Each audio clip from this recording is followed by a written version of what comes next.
ना खाऊंगा ना खाने दूंगा, मैं देश के चौकीदार हूं, फकीर आदमी हूं, ಜೋಲಾ ಲೇಕೆ ಚಲ್ ಪಡೆಂಗ.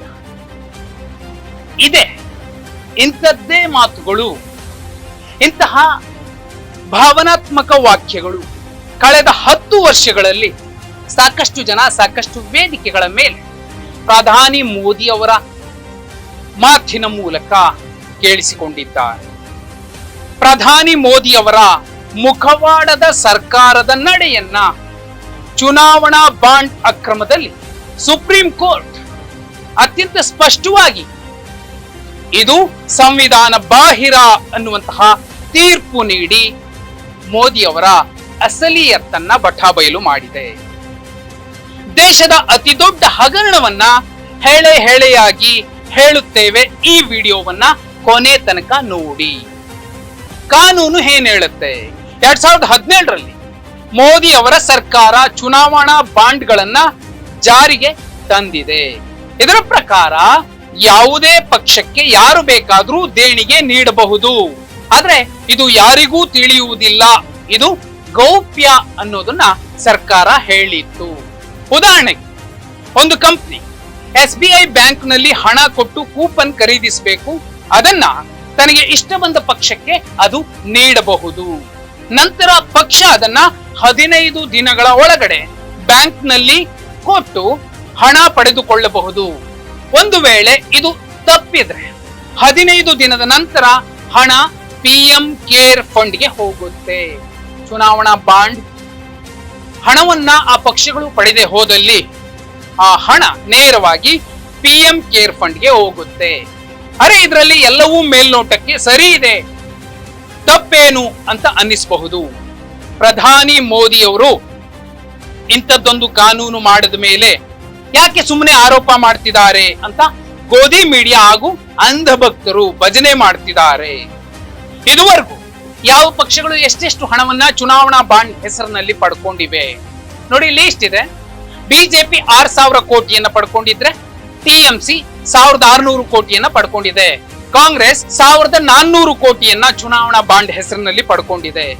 BRS 1,200 ಕೋಟಿ ಹಣವನ್ನ ಮತ್ತು ಉಳಿದ ಪ್ರಾದೇಶಿಕ ಪಕ್ಷಗಳು ಕೂಡ ಒಂದು ಹಂತಕ್ಕೆ ಚುನಾವಣಾ ಬಾಂಡ್ ಹೆಸರಿನಲ್ಲಿ ಹಣವನ್ನ ಪಡ್ಕೊಂಡಿದ್ದೇವೆ.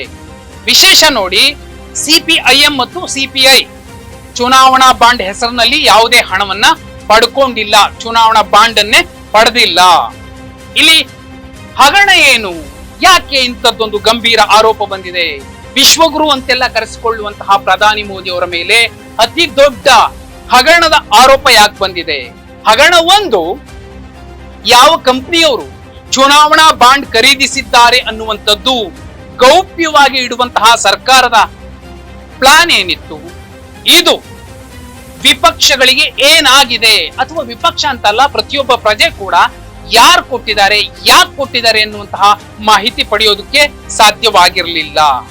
ಅಷ್ಟೇ ಅಲ್ಲ, ಯಾವ ಕಂಪನಿ ಪ್ರತಿಪಕ್ಷಗಳ ಪರವಾಗಿದೆ ಅಥವಾ ಆಡಳಿತಾರೂಢ ಪಕ್ಷದ ಪರವಾಗಿದೆ ಅನ್ನೋದು ಸರ್ಕಾರಕ್ಕೆ ಮಾತ್ರ ಗೊತ್ತಿರ್ತಿತ್ತು, ಇನ್ನುಳಿದ ಜನಸಾಮಾನ್ಯರಿಗೆ ಗೊತ್ತಿರ್ತಿರ್ಲಿಲ್ಲ.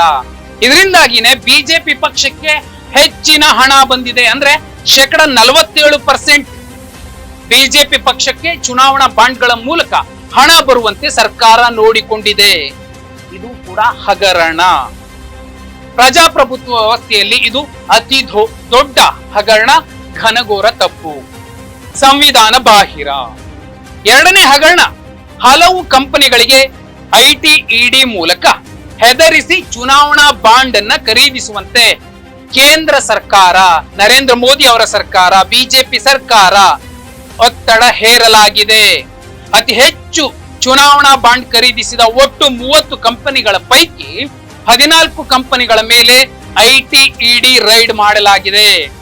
ನಂತರ ಬಹುತೇಕ ಎಲ್ಲ ಕಂಪನಿಗಳು ಬಿಜೆಪಿ ಪಕ್ಷಕ್ಕೆ ಕೋಟಿ ಕೋಟಿ ಹಣ ನೀಡಿವೆ. ಆ ನಂತರದಲ್ಲಿ IT ED ರೈಡ್ಗಳು ಕ್ರಮೇಣ ಕಡಿಮೆ ಆದವು. ಯಾಕೆ? ಇದು ಬಹುದೊಡ್ಡ ಹಗರಣ. ಮೂರನೇ ಹಗರಣದ ಪ್ರಕರಣ, ಹಲವಾರು ಕಂಪನಿಗಳಿಗೆ ಗುತ್ತಿಗೆಯಲ್ಲಿ ಕೆಲಸ ನೀಡುವ ಮೂಲಕ ಚುನಾವಣಾ ಬಾಂಡ್ ಮೂಲಕ ಲಂಚವನ್ನ ಪಡೆಯಲಾಗಿದೆ ಬಿಜೆಪಿ ಸರ್ಕಾರ, ಮೋದಿಯವರ ಸರ್ಕಾರ ಅಂತ ಸೋಷಿಯಲ್ ಮೀಡಿಯಾದಲ್ಲಿ ಈಗಾಗಲೇ ಬಹುದೊಡ್ಡ ಚರ್ಚೆಯನ್ನ ಹುಟ್ಟು ಹಾಕಿದೆ. ಚಂದ ಕೊಡಿ, ದಂಧೆ ಮಾಡಿ ಅನ್ನುವಂತಹ ಸಂದೇಶವನ್ನ ಬಿಜೆಪಿ ಮಾಡಿತ್ತು ಅನ್ನೋ ರೀತಿಯಲ್ಲಿ ಸೋಷಿಯಲ್ ಮೀಡಿಯಾಗಳಲ್ಲಿ ಆಕ್ರೋಶ ವ್ಯಕ್ತವಾಗ್ತಾ ಇದೆ. ಯಾವುದೇ ಕಂಪನಿಗೆ ಗುತ್ತಿಗೆ ನೀಡಲು ಹಲವು ಮಾನದಂಡಗಳಿರುತ್ತವೆ. ಆದ್ರೆ ಇಲ್ಲಿ ಚುನಾವಣಾ ಬಾಂಡ್ ಖರೀದಿಸಿದ ಕಂಪನಿಗಳಿಗೆ ಗುತ್ತಿಗೆ ನೀಡುವ ಮೂಲಕ ಕಿಕ್ ಬ್ಯಾಕ್ ಪಡೆಯಲಾಗಿದೆ ಸರ್ಕಾರ ಅನ್ನುವಂಥದ್ದು ಗಂಭೀರ ಆರೋಪ. ಹೇಗೆ?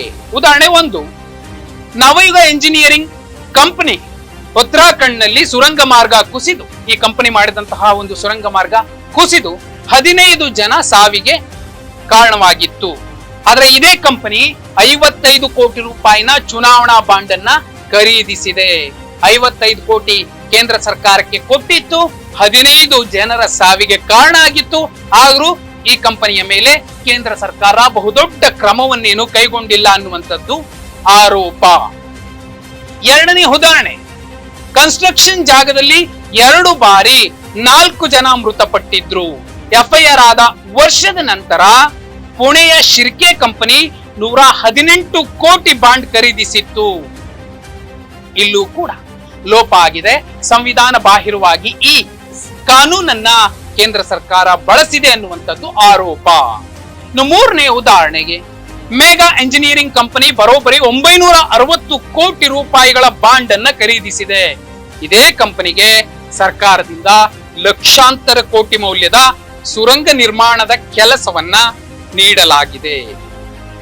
ಚಂದ ಕೊಟ್ಟು ದಂಧೆ ಮಾಡಿ ಅನ್ನುವಂತಹ ಸಂದೇಶವನ್ನ ಸ್ಪಷ್ಟವಾಗಿ ಕೇಂದ್ರ ಸರ್ಕಾರ ಮಾಡಿದೆ, ಬಿಜೆಪಿ ಸರ್ಕಾರ, ಮೋದಿಯವರ ಸರ್ಕಾರ ಅನ್ನುವಂಥದ್ದು ಗಂಭೀರ ಆರೋಪ. ಯಾಕೆ ಅತಿ ದೊಡ್ಡ ಹಗರಣ ಇದಾಗುತ್ತೆ?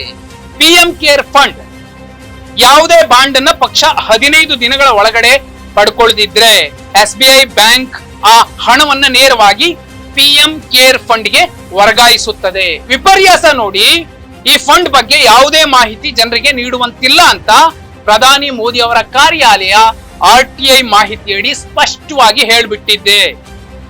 ಅಲ್ಲಿಗೆ ಚುನಾವಣಾ ಬಾಂಡ್ಗೆ ಯಾರೋ ದುಡ್ಡು ಹಾಕ್ತಾರೆ, ಆ ದುಡ್ಡು 15 ದಿನದಲ್ಲಿ ಆ ಪಕ್ಷ ತಗೊಳ್ಳದೆ ಹೋದ್ರೆ ಆ ಹಣ ನೇರವಾಗಿ ಪಿಎಂ ಕೇರ್ ಫಂಡ್ ಗೆ ಹೋಗುತ್ತೆ. ಅಲ್ಲಿಗೆ ಯಾರಪ್ಪ, ಯಾರಮ್ಮ, ಯಾರು ಖರ್ಚಾಗ್ತಿದೆ, ಯಾರು ಖರ್ಚಾಗ್ತಿಲ್ಲ, ಯಾವುದಕ್ಕೂ ಕೂಡ ಸಣ್ಣದೊಂದು ಮಾಹಿತಿ ಇಲ್ಲ, ಕ್ಲಾರಿಟಿ ಇಲ್ಲ. ನೋಡಿ, ಪಿಎಂ ಕೇರ್ ಫಂಡ್ ಇತ್ತು, ಜನಕ್ಕೆ ಬಳಸಬಹುದಿತ್ತಲ್ವಾ? ಅರೆ ಸಿದ್ದರಾಮಯ್ಯ ಎಲ್ಲ ಫ್ರೀ ಕೊಟ್ಟು ಹಾಳು ಮಾಡ್ತಿದ್ದಾನೆ ಅನ್ನುವಂಥದ್ದು ಒಂದು ಆರೋಪ ಇದೆ.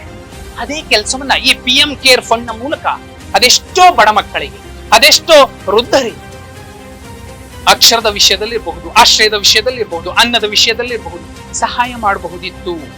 ನೆರೆ ಬಂದಾಗ, ಬರ ಬಂದಾಗ, ಸರ್ಕಾರಿ ಶಾಲೆಗಳನ್ನ ದತ್ತು ತೆಗೆದುಕೊಳ್ಳುವಂತಹ ವಿಚಾರ ಇರಬಹುದು, ಆಸ್ಪತ್ರೆಯ ವ್ಯವಸ್ಥೆಗೆ ಖರ್ಚು ಮಾಡಬೇಕಾಗಿದ್ದಂತಹ ಹಣ ನೇರವಾಗಿ ಬಿಜೆಪಿ ಪಕ್ಷದ ಅಕೌಂಟ್ ಸೇರ್ತಿದೆ. ಇದೇ ಹಣದಿಂದ ಬಿಜೆಪಿ ಹಲವು ರಾಜ್ಯಗಳಲ್ಲಿ ಅತಂತ್ರ ಸ್ಥಿತಿ ನಿರ್ಮಾಣವಾದಾಗ ಆಪರೇಷನ್ ಕಮಲ ಮಾಡುವ ಮೂಲಕ ಶಾಸಕರನ್ನ ಕೋಟಿ ಹಣದಲ್ಲಿ ಖರೀದಿಸಿದೆ ಅನ್ನೋದನ್ನ ಕಾಂಗ್ರೆಸ್ ಪಕ್ಷ ನೇರವಾಗಿ ಆರೋಪ ಮಾಡ್ತಾ ಇದೆ. ಇದು ಬಹುದೊಡ್ಡ ಹಗರಣ ಅನ್ಸೋದಿಲ್ವಾ? ಮೋದಿ ಅವರ ಕಾಲದ ಸರ್ಕಾರದ ಹಗರಣ ಅನ್ಸೋದಿಲ್ವಾ? ಇಷ್ಟೆಲ್ಲಾ ಮಾಹಿತಿ ತಿಳಿಯಲು ಕಾರಣವಾಗಿದ್ದು ಸುಪ್ರೀಂ ಕೋರ್ಟ್ನ ತೀರ್ಪು. ಮುಂದಿನ ಜೂನ್ ವರೆಗೆ ಮಾಹಿತಿ ನೀಡಲು ಸಮಯ ಬೇಕು ಅಂತ ಮೊಂಡಾಟ ಮಾಡಿದ್ದಂತಹ SBI ಬ್ಯಾಂಕ್ ಪದೇ ಎಚ್ಚರಿಕೆ ನೀಡಿ ಎಲ್ಲಾ ಮಾಹಿತಿಯನ್ನ ಚುನಾವಣಾ ಆಯೋಗದ ವೆಬ್ಸೈಟ್ ನಲ್ಲಿ ಪ್ರಕಟಿಸಿದೆ. ಎಲ್ಲೋ ಒಂದು ಕಡೆ SBI ಕೂಡ ಇಲ್ಲಿ ಸರ್ಕಾರದ ಪರವಾಗಿ ಮಾತಾಡುವ, ಕೆಲಸ ಮಾಡುವ ತುತ್ತೂರಿಯಾಗಿ ವರ್ತಿಸಿತ್ತು ಅನ್ನೋದನ್ನ ಸುಪ್ರೀಂ ಕೋರ್ಟ್ ಕೂಡ ಸೂಚ್ಯವಾಗಿ ಹೇಳ್ತಿದೆ ಪರೋಕ್ಷವಾಗಿ ತನ್ನ ತೀರ್ಪಿನಲ್ಲಿ.